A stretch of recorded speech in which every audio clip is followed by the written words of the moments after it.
నమస్తే, welcome to T ten. RSS chief Mohan Bhagwat మరో కపట నాటకానికి తెర తీశారు.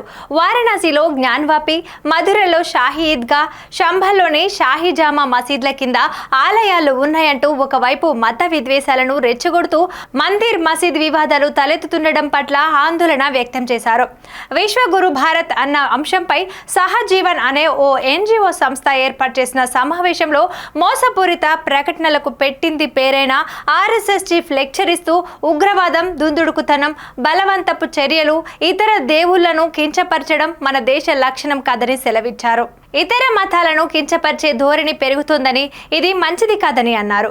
వారణాసిలో జ్ఞాన్వాపి మసీదు వివాదంపై తదుపరి సర్వేకు సంబంధించిన కేసులో విచారణను అలహాబాద్ హైకోర్టు వాయిదా వేసిన కొద్దిసేపటికే ఆర్ఎస్ఎస్ చీఫ్ ఈ సూక్తి ముక్తావళిని వినిపించడం గమనార్హం.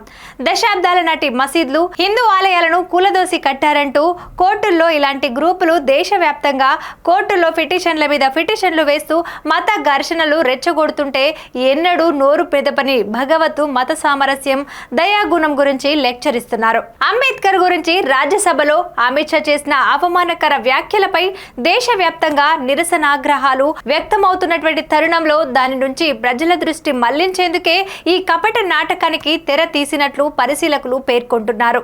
మత విభజనలు సృష్టించడం ద్వారా హిందూ లీడర్లు కాలేరు. మసీద్ల కింద శివలింగాల గురించి వెతుకొద్దు.